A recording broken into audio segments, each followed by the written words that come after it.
Assalamualaikum warahmatullahi wabarakatuh. Perkenalkan, kami dari kelompok 5 mata kuliah pengelolaan pendidikan akan menerangkan tentang sistem informasi pendidikan. Di sini kami beranggotakan dari 3 orang. Yang pertama saya sendiri, Rosa Nur Khairiyah. Yang kedua Septarina Dwi Rosalina. Yang ketiga Anjani Anjarwati. Kita akan mulai dari subtema yang pertama, yaitu pengertian dari pendidikan. Secara bahasa, definisi pendidikan adalah proses perubahan sikap dan tata laku seseorang atau kelompok orang dalam usaha mendewasakan manusia melalui upaya mengajar dan pelatihan.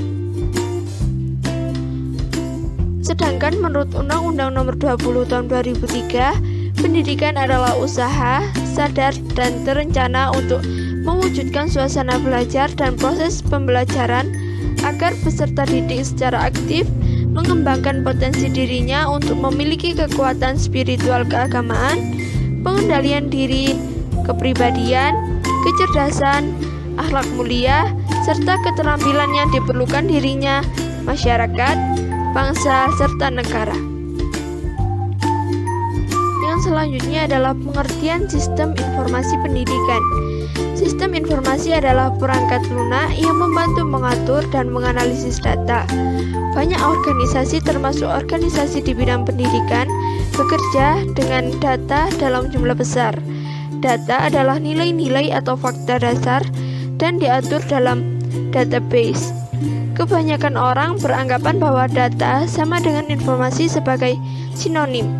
Namun, informasi sebenarnya terdiri atas data yang telah diselenggarakan untuk membantu menjawab pertanyaan-pertanyaan dan untuk memecahkan masalah.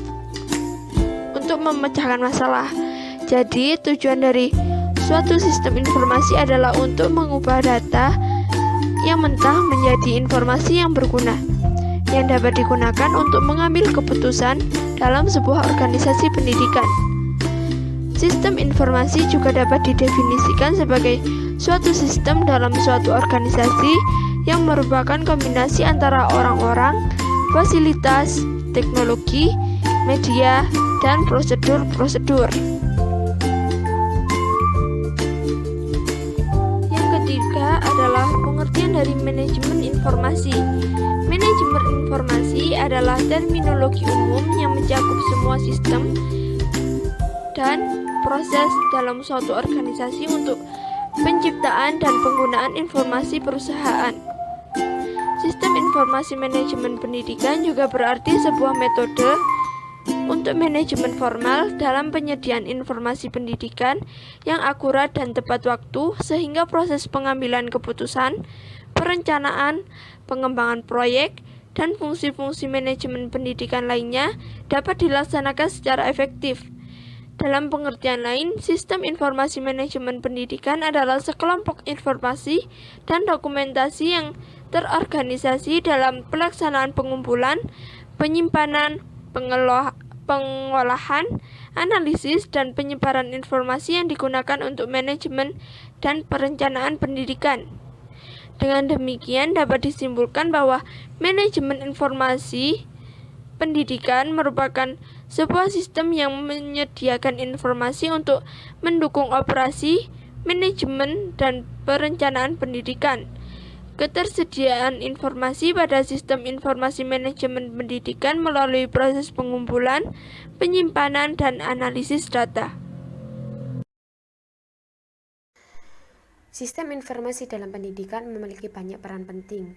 Di dalamnya, diantaranya adalah 1. Mendukung proses dan operasional pendidikan. Sistem informasi dapat dimanfaatkan untuk mendukung proses dan operasional dalam pendidikan dengan berbagai macam fungsinya. Di antaranya adalah learning, siakat, atau dan lain-lain. Yang kedua itu mendukung proses pengambilan keputusan. Dengan sistem informasi dapat dikumpulkan sejumlah informasi dengan mudah, sehingga memimpin dalam pendidikan dapat mengambil sebuah keputusan atau kebijakan yang penting. Yang ketiga adalah dengan strategi untuk keunggulan kompetitif. Dengan adanya sistem informasi di bidang pendidikan, menjadikan organisasi pendidikan atau sekolah atau universitas dapat lebih bersaing atau meningkatkan kualitas serta pelayanan pada masyarakat. Pengembangan SIP dalam pendidikan nasional sesuai dengan harus adanya keterpaduan sistem dan terkaitan komponen-komponen dari penguatan informasi, maka ada beberapa prinsip umum dalam sistem informasi. Prinsip-prinsip yang penting diantaranya adalah sebagai berikut. 1. Mempunyai tujuan. Semakin jelas tujuan, semakin jelas pula programnya. Yang kedua, berdasarkan kepada perencanaan yang matang. Sistem informasi manajemen yang efektif mempunyai kejelasan tentang data apa yang dibutuhkan, kapan dan siapa yang membutuhkan, dalam bentuk apa, berapa biaya perlu disediakan, dalam hal apa relevansi terhadap prioritas, dan bagaimana upah balik pengawasan dan evaluasi disiapkan. Yang ketiga, berorientasi pada kepentingan manajemen. Dalam hal ini diarahkan diberikan oleh pemimpin dan tidak boleh terjadi duplikasi dan berkelebihan dalam pengumpulan data. Yang keempat, menganut sistem terbuka dan internal dan eksternal sama-sama penting. Yang kelima, mengutamakan kualitas informasi. Ciri-ciri yang didiskusikan meliputi keakuratan, ketepatan waktu, kelengkapan, keringkasan, dan kesesuaian. Yang keenam, menganut sistem atau prinsip sentralisasi dan desentralisasi. Selanjutnya, manfaat sistem informasi pendidikan. Yang pertama, keberadaan teknologi dirasakan sangat perlu dan sangat membantu dalam proses pembelajaran di ruang lingkup pendidikan. Yang kedua, dengan adanya sistem informasi yang berbasis teknologi digital seperti komputer, laptop, gadget juga akan meningkatkan daya saing dan meningkatkan pelayanan di lingkungan atau ruang lingkup pendidikan jika dimanfaatkan dengan baik dan benar. Yang ketiga, dengan adanya sistem informasi membuat pengelolaan data dan informasi sebuah organisasi dalam pendidikan dapat menyeluruh, terintegrasi, terpadu, dan menghasilkan informasi yang cepat dan akurat. Yang keempat, sistem informasi pendidikan akan dapat memberikan manfaat juga, terutama dalam mempermudah dan meningkatkan kinerja pendidikan, mempertinggi efektivitas dan produktivitas pendidikan, lebih fleksibel, dan mempermudah pengoperasian pendidikan. Selanjutnya, proses pengembangan sistem informasi pendidikan. Yang pertama, studi visibilitas. Yang kedua, menentukan persyaratan sistem. Yang ketiga, merancang dan menerapkan sistem yang perangkatnya terdiri atas basis data, persiapan fisik, langkah-langkah kerja, dan solusi program. Yang keempat, perubahan organisasi. Yang kelima, konservasi. Dan yang terakhir, manajemen proyek.